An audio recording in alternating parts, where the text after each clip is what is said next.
Narad, greatest of the philosopher devotees, began to speak. Sri Narada said, O pious king, do not lament for anyone, for everyone is under the control of the Supreme Lord.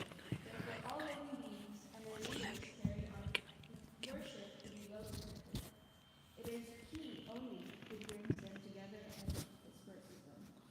As a cow bound through the nose by a long rope is conditioned, so also human beings are bound by different Vedic injunctions and are conditioned to obey the orders of the Supreme. As a player sets up and disperses his playthings according to his own sweet will, so the supreme will of the Lord brings men together and separates them.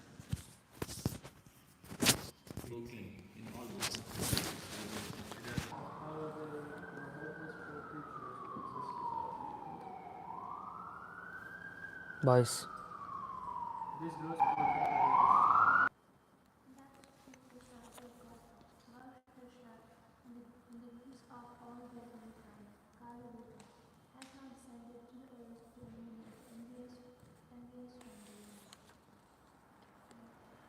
Lord has already performed his duty to help the demigods, and he is awaiting the rest. You Pandavas may wait as long as the Lord is here on earth. O king, your uncle Dhritarashtra, his brother Vidura, and his wife Gandhari have gone to the southern side of the Himalaya mountains, where there are shelters of the great sages. The place is called Saptasrata, divided by 7 because during the water census and this will बहुत ठंड लग रही है मुझे, मेरा shawl लेके आओ, room में होगा. none for the celebrity is very good. On the banks at Saptasrota, Dhritarashtra is now engaged in beginning Ashtanga Yoga by bathing 3 times daily in the morning, noon, and evening. By performing the Agnihotra sacrifice with fire and by drinking only water, this helps one control the mind and the senses and free one completely from thoughts of familiar perfection. One who has controlled the sitting postures, the yogi's asanas, and the breathing process can turn the senses to the absolute personality of Godhead and thus become immune to the contaminations of the modes of material nature, namely mundane, goodness, passion, and ignorance. Dhritarashtra will have to amalgamate his pure identity with intelligence and then merge into the Supreme Being with knowledge of his qualitative oneness as a living entity with the Supreme Brahman. Being freed from the block of sky, he will have to rise up before sky. He will have to suspend all actions of the senses, even from the outside, and will have to be impervious to interactions of the senses, which are influenced by the modes of material nature. After renouncing all material duties, he must become immovably established beyond all sources of hindrances in the path. O king, he will quit his body, most probably on the 5th day from today, and his body will turn into death.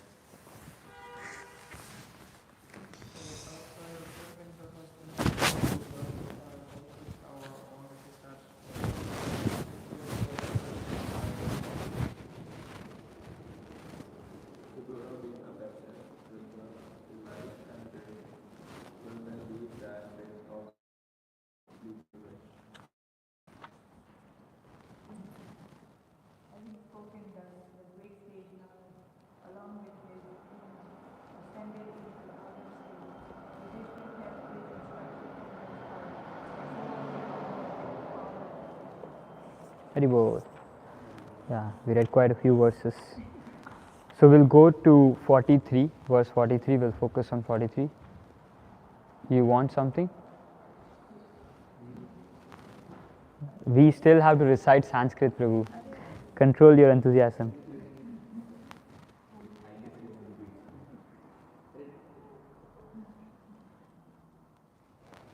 यथा credo पश्कराणां संयोग विग्मा विहा Samyoga Vigama Viha Ichaya Kreditu Syatam Kreditu Syatam Tathevishchaya Nirmanam Ninam Yatha Krido Karanam Samyoga Vigama Viha Ichaya Kriditu Syatam Tathevishchaya Nrinam. Yes, someone from ladies' side. Yatha Krido Pashkaranam Samyoga Vigama Viha Ichaya Kriditu Satyam Tathevishchaya Nrinam. Yatha Krido Pashkaranam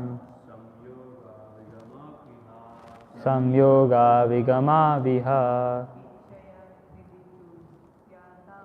Ichaya Kriditu Syatyam. Ladies, sorry men. Tatha Veshya Ninam.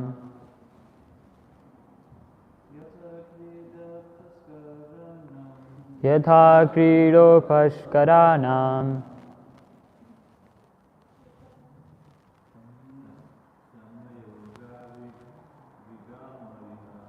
Samyoga Vigama Viha Ichaya Kriditu Syatyam Tathevishchaya Nrinam.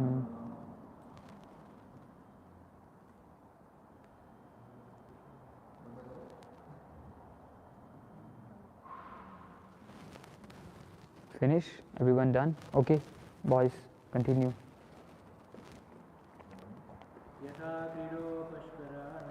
Yatha Krido Pashkaranam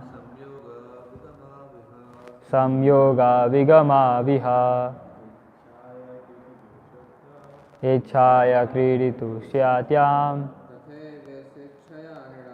Samyoga Vigama Viha Ichaya Kriditu Syatyam Tathevishchaya Nrinam. Okay, everyone together. Yatha, as much as. Krida Upashkaranam, playthings. Samyoga, union. Vigamo, disunion. Iha, in this world. Ichaya, by the will of. Kriditu, just to play a part. Syatyam, take place. Tatha, so also. Eva, certainly. Sa, Isa, Supreme Lord. Ichaya, by the will of. Nrinam, of the human beings. Translation. Everyone together. As a player sets up and disperses his playthings according to his own sweet will, so the supreme will of the Lord gather and separates them. Purport, I will read. We must know for certain that the particular position in which we are now set up is an arrangement of supreme will in terms of our own acts in the past. The Supreme Lord is present as the localized Paramatma in the heart of every living being. As it is said in Bhagavad Gita 13:23, and therefore He knows everything of our activities in every stage of our life. He rewards the reactions of our actions by placing us in some particular place. A rich man gets his son born with a silver spoon in his mouth, but the child who comes as the rich man's son deserved such a place, and therefore he is placed there by the will of the Lord. And at a particular moment, when the child has to be removed from that place, he is also carried by the will of the Supreme. even if the child or the father does not wish to be separated from the happy relation. The same thing happens in the case of a poor man also. Neither rich man nor poor man has any control over such meetings and or separations of living beings. The example of a player and his playthings should not be misunderstood. One may argue that since the Lord is bound to award the reactionary results of our own actions, the example of a player cannot be applied. But it is not so. We must always remember that the Lord is a supreme will and He is not bound by any law.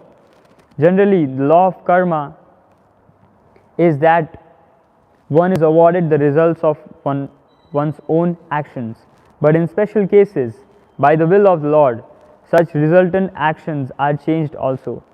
But this change can be effected by the will of the Lord only and no other.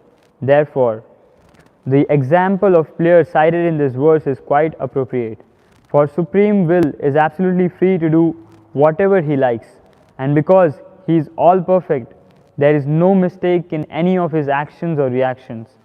These changes of resultant actions are especially rendered by Lord when a pure devotee is involved. It is assured in Bhagavad Gita 9:30 and 31 that the Lord saves a pure devotee who has surrendered unto Him without reservations from all sorts of reactions of sins. And there is no doubt about this. There are hundreds of examples of reactions changed by the Lord in history of the world. If the Lord is able to change the reactions of one's past deeds, then certainly He is not Himself bound by any actions or reactions of His own deeds. He is perfect and transcendental to all laws. Hare Krishna. Such a beautiful purport. And first I would like to say how, if there is any situation like this, Narad Muni always appears out of nowhere. Just yesterday we were talking with Sarthak Prabhu and we were discussing pastimes of Narad Muni. Wherever anyone is in distress or wherever there is some confusion, especially among the royal orders, the king of the whole world, Yudhishthir Maharaj was in lamentation because his aunt and uncles, they left the palace. So immediately Narad Muni appeared. Where else do we find Narad Muni appearing like this out of nowhere? Any examples from Shastra? There are many. The voice from the sky that told Kamsa that Devaki's eighth child would kill him is determined to be Narada Muni. Yes. I'm not sure about that. I can. Yeah, I'm specifically talking about where he physically appears and gives instructions or guidance like that. Yeah, that we know when to accelerate Krishna's pastimes, he appeared and he gave an example of a lotus petal. That how can you say that this one is number 8 or this one is number 8? If you count from different sides, it's different. So Narad Muni is an amazing devotee of the Lord, and everything that he does is by the will of the Lord. So it's amazing how he comes and guides these different devotees. He appeared when Dhruv Maharaj was going to the forest, right? He appeared and what was his instruction? He said, you go back. This forest is very dangerous for a child like you. There are wild animals. How will you survive there? So, but Dhruv Maharaj was determined. He was very determined to, find the Lord. So then he gave instructions on how to do it. He gave him mantra and kind of initiated him by giving that mantra. And then Dhruv Maharaj followed Narad Muni's instructions and was able to see the Lord. Similarly, we find Prahlad Maharaj. Prahlad Maharaj found Narad Muni at a very young, not even young age, before he was born in the womb of his mother. And Prahlad Maharaj heard from Narad Muni for how many years? 16 celestial years. It is said to be, I think, 1,000.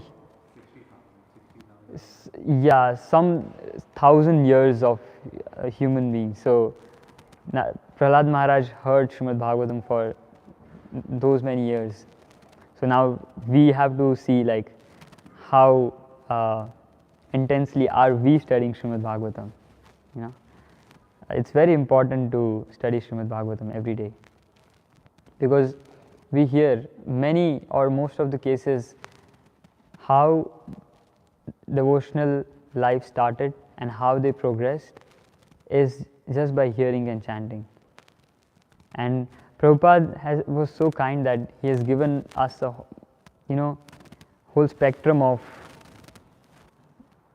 services and things to do, like hearing, chanting, service, kirtan, sankirtan, book distribution. There's a lot of things. So everything is capable, of making us fully Krishna conscious. So we have to become serious basically and take this opportunity. Yeah. Yes, Narad Muni. So here also Narad Muni appears, and he beautifully explains how this affection. Yesterday I was talking with Sarthak Prabhu and he was explaining that, this rag and dvesh, there are two things. Rag is when you are attached to something, and dvesh is when you are envious of something or someone. So these two things are going on constantly in this material world, and we as conditioned souls, we either have raga or dvesha for someone, and both are not good. We have to leave both of them. So here he is consoling Yudhishthira Maharaj that you don't worry about this, and he also tells him that what happened to them, where they have gone. And here in purport, Prabhupada talks about how everything is an arrangement of the Lord. Everything is happening as it is supposed to happen, because we have a lot of karmas. There are different types of karma: prarabdha, sanchit. It is said, Hari Parshad Prabhu, when he was here, he beautifully explained different types of karma. Well, this can be a little bit of technical, but it will be very helpful in understanding how things work. So he said, from many past lives, we have a lot of karma that is like a heap of rice. Okay, imagine a heap of rice size of this temple, okay, which is there, okay, in storage. That is our karmas. Now when we take birth, a handful or a basket full of karma is taken from that heap of rice and given to us. So that is our prarabdha. Yes, that is our prarabdha. So that is what we are born with, so that we have to go through in this life. And now while we are here, we are acquiring more karma. Okay, while we are going through that prarabdha, we are also acquiring more karma. Now where that karma is going? That karma is going again back to that heap. And what happens is, when a living entity, birth after birth after birth, that heap of rice or heap of karma, it keeps on increasing, and there is no end to it, right? So, and he also gave an example of how there is kriyaman karma. Kriyaman karma is like, he gave an example of arrow that is being shot and that is mid-air. So you can do something about the karmas that have not yet fructified. But what about the karmas that are actually fructified and that will give you results? The arrow is mid-air and it will, reach its target. But he said this kind of karma can also be mitigated. How? By bhakti. So, and bhakti is the only way that can mitigate our karmas. And Krishna is the only person. Prabhupada also says in this very purport that Krishna is the only person that can change our destiny or our karma, and no one else can do it. Many times, many people, they pray to demigods, different demigods, for whatever their needs and wants is, or to get out of their distress, right? They pray to demigods. Now, someone beautifully asked this question in the same session to Haripashad Prabhu that, sometimes we see that they pray to demigod and they also get some results out of that. So what is that? He said, what demigods can do is, imagine this is a line, okay? And you are here, and you are supposed to get fruits at different points.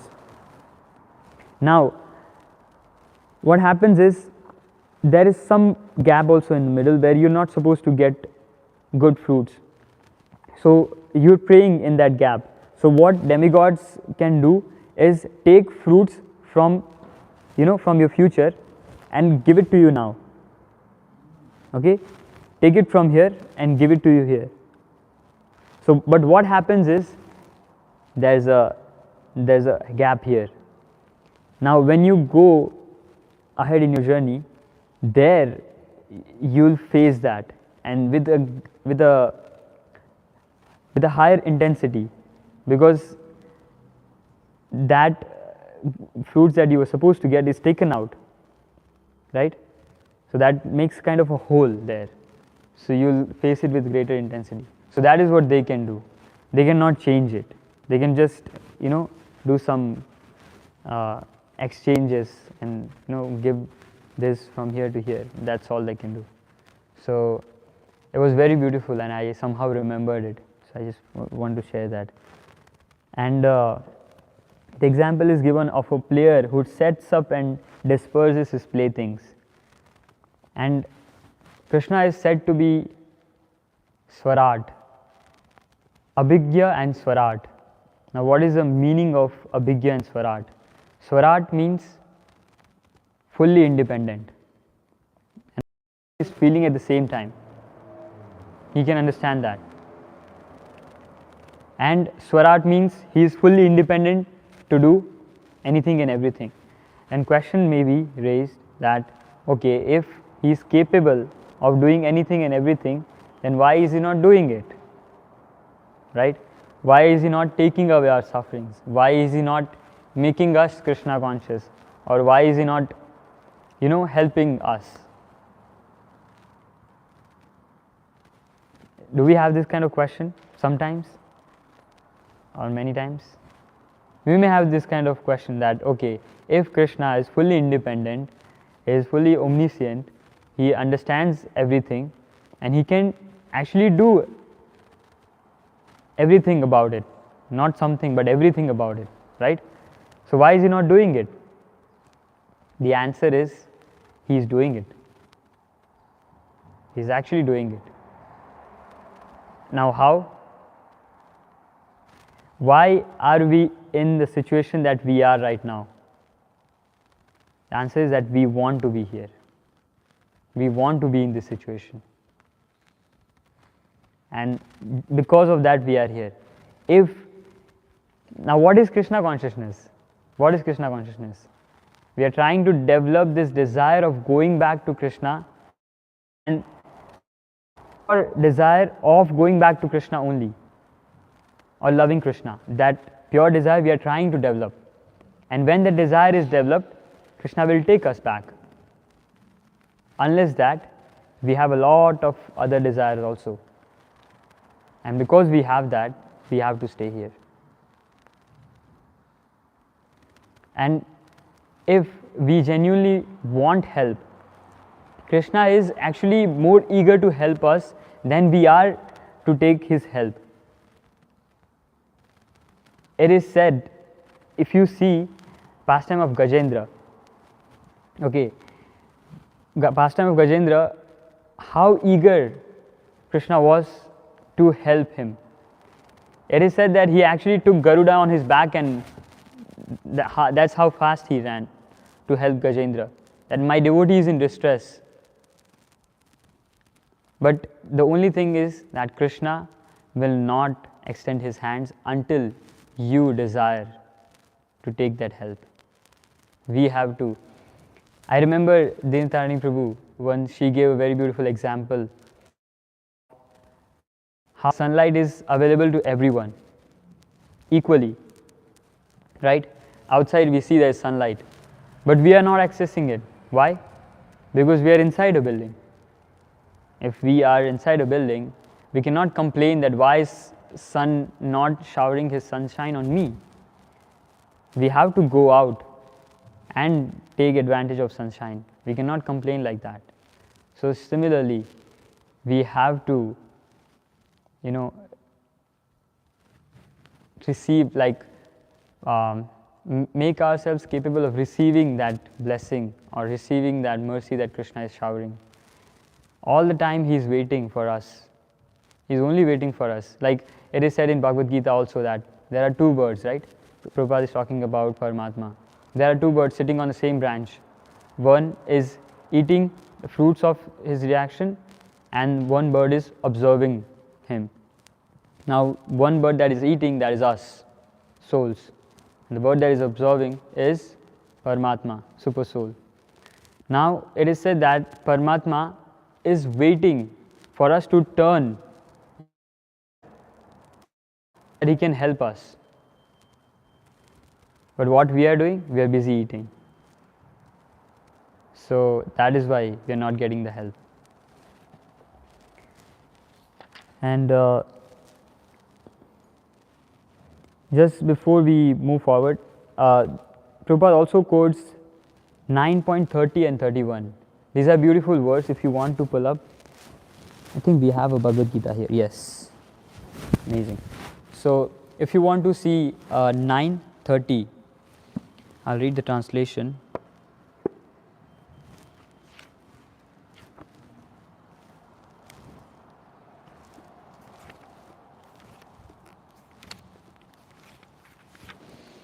Even if one commits the most abominable action, if he is engaged in devotional service, he is considered to be saintly because he is properly situated in his determination. 31 says, he quickly becomes righteous and attains lasting peace. O son of Kunti, declare it boldly that my devotee never perishes. So Krishna is assuring us, saying that even who commits most abominable actions, he is still considered my devotee. And Prabhupada, he beautifully explains in the purport that accidental fall downs are mentioned here. That accidental fall downs are okay. If we make mistakes, that is okay. Now, there is a difference, and then he again clarifies that mistake is different. So I'll read from the purport, Prabhupada's words. He says, on the other hand, one should not misunderstand that a devotee in transcendental devotional service can act in all kinds of abominable ways. This verse only refers to an accident due to strong power of material connections. Devotional service is more or less a declaration of war against the illusory energy. As long as one is not strong enough to fight the illusory energy, there may be accidental fall downs. But when one is strong enough, he is no longer subjected to such fall downs. As previously explained, no one should take advantage of this verse and commit nonsense and think that he is still a devotee. If he does not improve in his character devotional service, then it is to be understood that he is not a high devotee. So Prabhupada knows, that we can also misuse this verse and do all kinds of abominable action and then say that, Krishna says that even if one does this, he is still a devotee.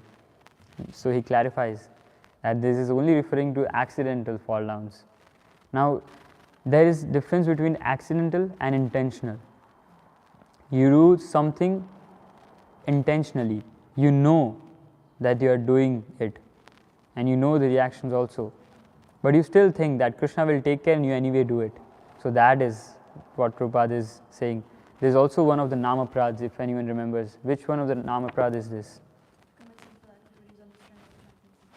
Exactly, to commit sinful activities on the strength of chanting the holy name. So, when we commit sinful activity, with this mindset that because I am chanting, I will be forgiven of this, that is an offense to the holy name, and that is very dangerous. It's one of the most dangerous offenses. So Prabhupada is referring to that also here. And then the second verse gives a lot of hope also. Krishna says that my devotee never perishes.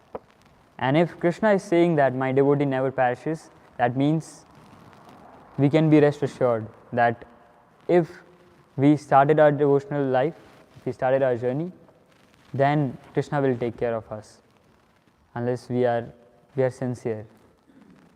I was talking to someone, I don't know who, but I said, Prabhu, we have to be very truthful to Krishna. We cannot lie to Krishna, We have to stand in front of him and not show anything. Just be who you are. Because how can you lie to Krishna? He's right in your heart. He knows your heart. How can you lie to Krishna? You cannot. So there's no point. But whom you are lying to, you're lying to yourself only. So if you stray to okay, let me give an example. For example, I'm scrolling, okay? I have a habit of scrolling. And I'm scrolling. Now, I can do that, and in front of everyone, I can act like a pure devotee and act like I'm very strict, I'm very sincere in my sadhana, and then inside, still, or in your room, you're still scrolling. And in front of Krishna also, you're like, oh, give me pure devotional service. Or, okay, a better example would be, you want something material, okay? For example, you want a car, okay? You have a desire to have a car.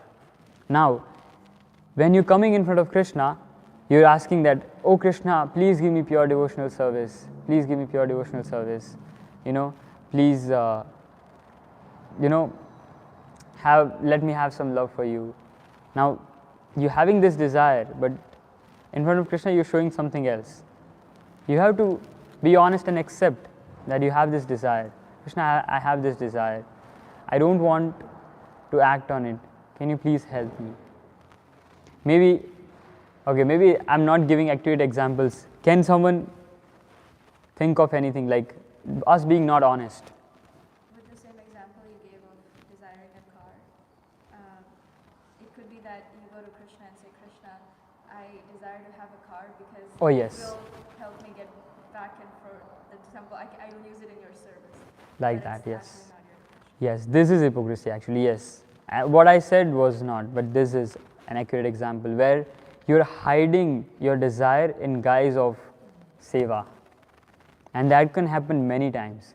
Like we can fulfill our desires on the name of seva. Like, okay. Wow, very good. Okay, so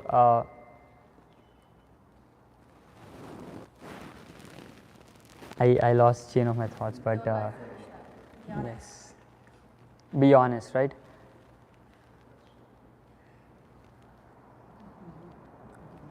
Don't hide your desires behind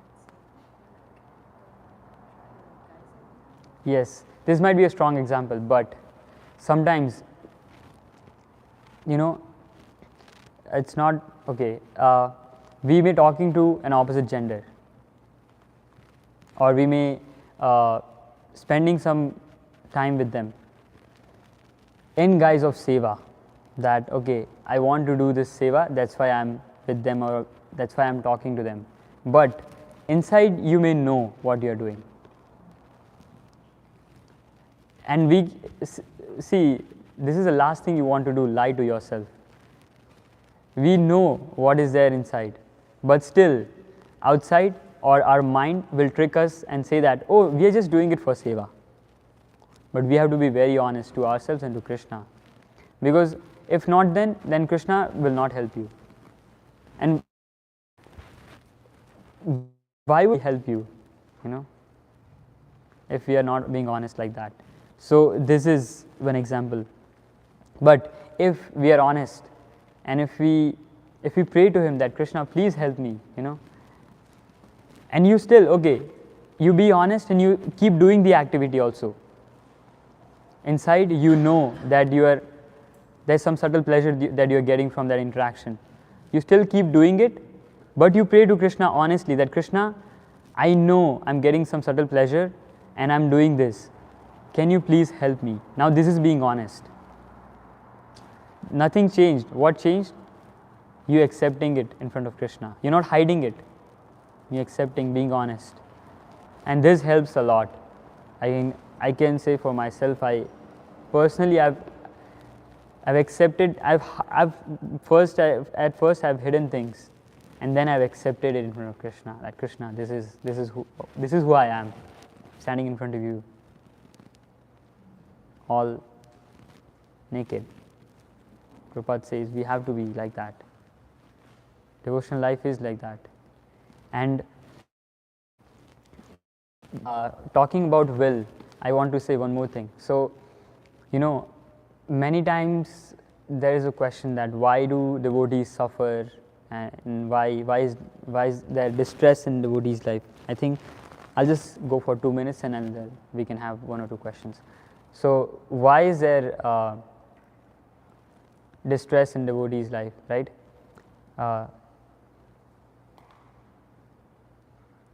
There is a verse, Tatte nukampa susamikshmano gunjana evatmakritam vipakam, right? Is that the same verse which says that to whomever I give special favor, I take away their wealth? No. What is that verse? Yasyaham anugranami harisye taddanam sane. Yes. So that verse, Prabhupada quotes it in a purport, and he says that this happened with me. He said, I was well situated in my business, but Krishna took away everything. And he was laughing reading this verse, saying that this was a special favor. And pure devotees can laugh at this, but some of us, like me, I would get scared reading at this verse. Be like, whoa, Krishna is going to take away everything. But the point is that Krishna will not do it until we are ready. Krishna will not do it until we are ready. And Krishna knows. So it is like that. And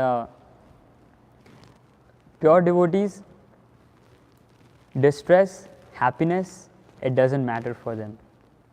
Krishna says in Bhagavad Gita, I can just say the English translation, that is happiness and distress are like changing seasons. It arises from sense perception only, and a saintly person is not bewildered by such change. So we can see that they are not disturbed by happiness or distress. Why? They just want Krishna. Okay, they don't want happiness or distress. We have to understand this. When we take devotional life, aiming for Krishna, we are not aiming for happiness. Topmost example is gopis. Right? In Brihad Bhagavatamrita, it is said that to find like who is the highest, who got the most mercy, and it ends at Srimati Radharani and gopis, right? So, where was I?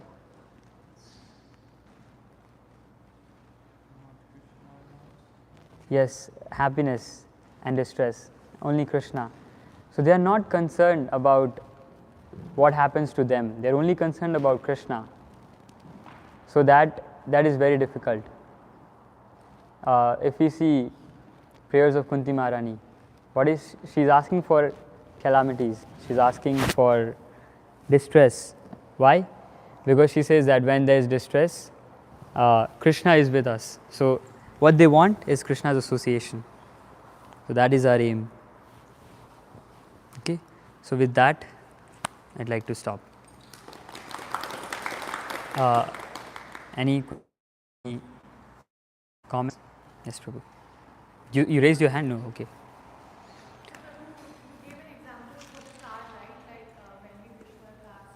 Sometimes devotees say that like I will do services. So my question was like in Bhagavad Gita it's mentioned like whatever you do you have to dovetail in Krishna's service.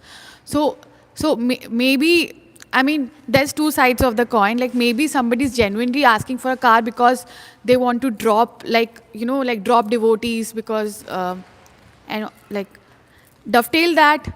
Yes. So Okay. how would you explain? So my point is, it's not bad for us to ask Krishna for a car.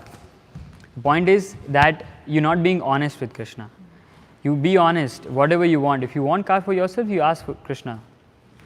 There's a verse in Bhagavatam again. I'm forgetting. Akamo sarva kamo va moksha kama udaradi tivrena bhakti yogina yajita purusham param. So whatever desires you have, you have desire for liberation, you have material desires, you just approach Krishna.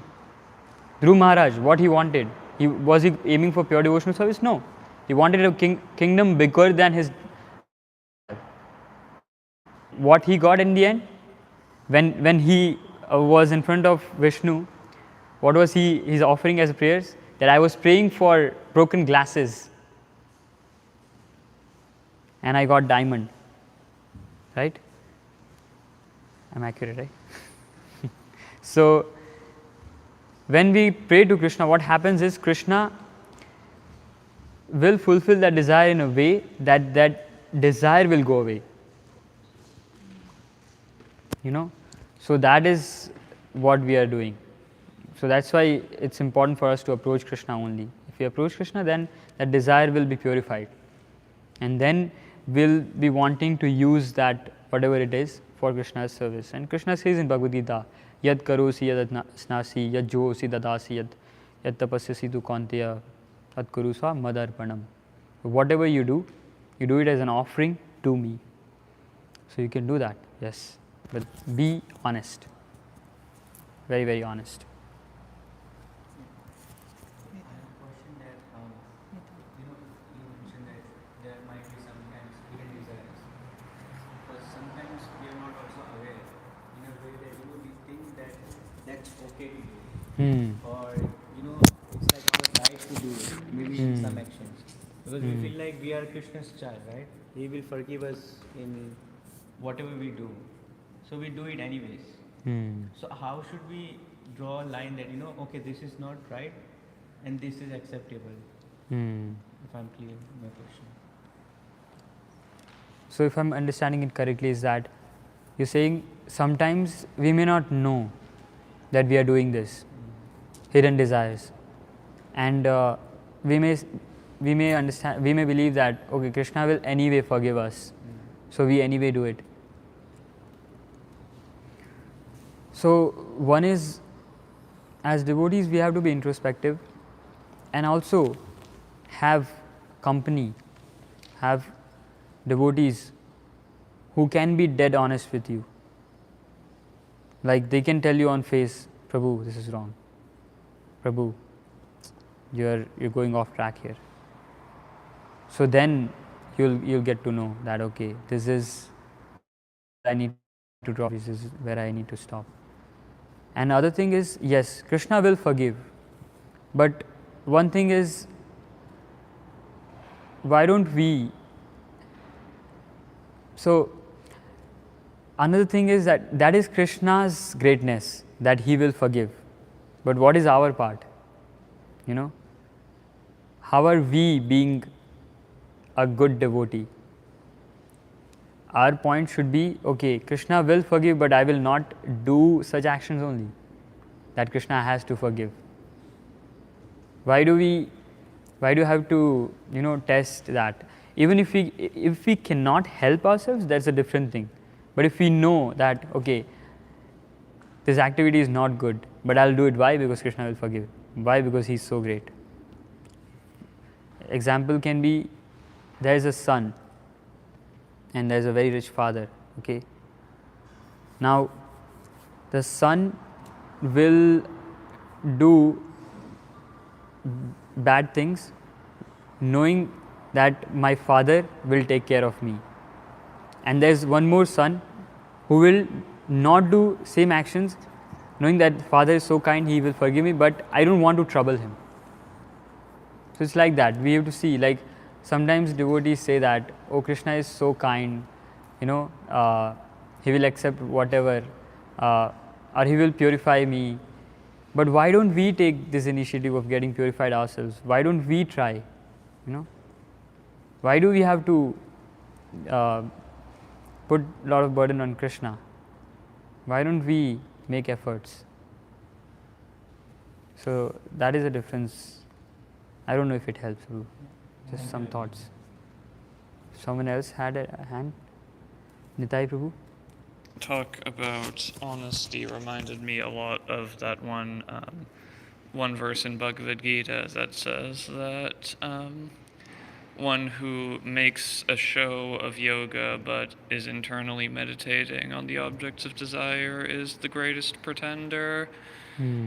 And I've been thinking about that verse a lot lately because I feel that I know that I have material desires that, like, I haven't purified myself yet. I'm still having these desires and I expect I'll have them for some time.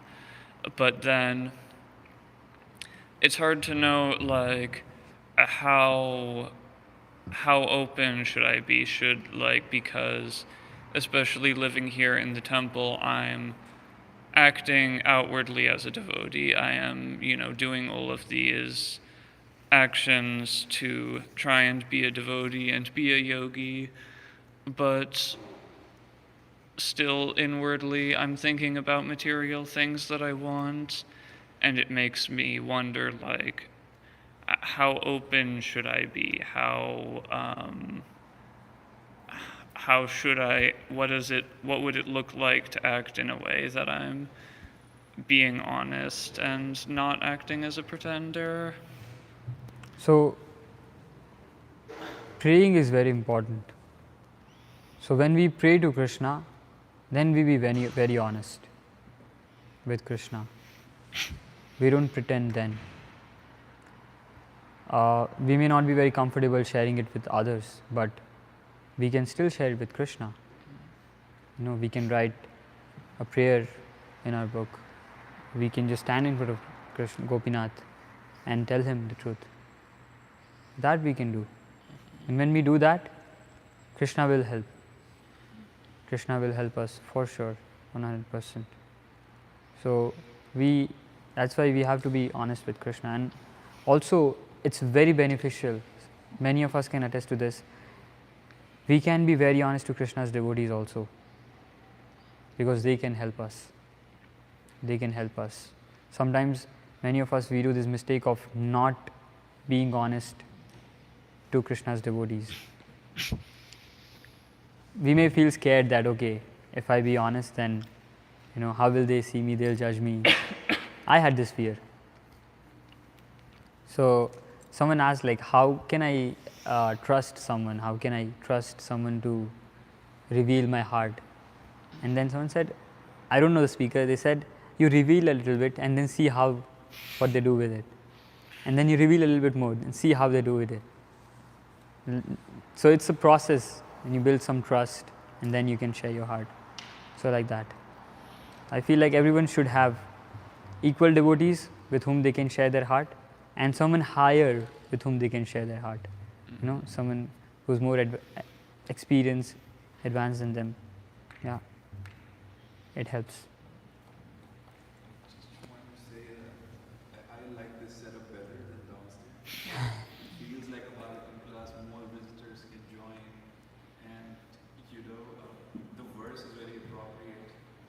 Krishna making arrangement for people to coming together, because the lights went off, and that's how we decided. Yeah. And I could relate to the verse with this Bhagavatam class setup, and I was just, there was something in my prayers and stuff, so I was like, Krishna, I want to take your darshan this morning. So we're just sitting downstairs in office, and lights went off, and Jiva came and he said, go call Alex. I had to take darshans. So it's such a prayer, just like in the verse. Yeah. Very heartfelt class for me. Yes. It's like you cannot deny Krishna's will, you know. He is the controller, and if he wants to do something, he will do it anyway. I mean, doesn't matter what you want sometimes. And actually, this is real surrender, where you surrender your, so pure devotees, they've surrendered their free will. Their free will is Krishna's will. So what they want is what Krishna wants. And that is very hard. Imagine surrendering your free will to someone. But we should also know that we are surrendering that free will to someone who is our ever well-wisher and who can never be wrong, whose plan can never fail. So if we know someone who is like that, will be more prone to, or will be more, I don't know, encouraged to surrender our free will, yes, like that. But the point of full surrender is this. The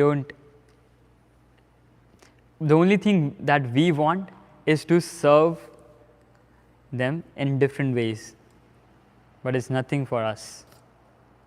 And what happens to us? We are taken care by Krishna. So it's like that. So we are trying that, and hopefully we all will reach that point someday. We'll all be able to fully surrender to Krishna. And yes, I'm very fortunate. Thank you so much for listening and letting me share something on Srimad Bhagavatam. It's always so nice to speak on Srimad Bhagavatam. I would encourage you Prabhus also that please come and let me know if you want to speak on Srimad Bhagavatam. Okay, I'll be very happy to schedule you and hear from you. But for that also please read Srimad Bhagavatam regularly, because if you don't read, how can you share? So read Srila Prabhupada's books regularly and then see how Krishna will act through you. Today I had a very different class in my mind, a very different class. Like what I spoke was nothing what I wanted to speak, but it comes out what Krishna's will, his will. So yes, so thank you so much. I won't hold you back for long. Tantra Srimad Bhagavatam ki, Srila Prabhupada ki. Vancha kalpataru kripa sindhu bevacha padatanam pavanebhyo vaishnavibhyo namo Namaः. Jai. I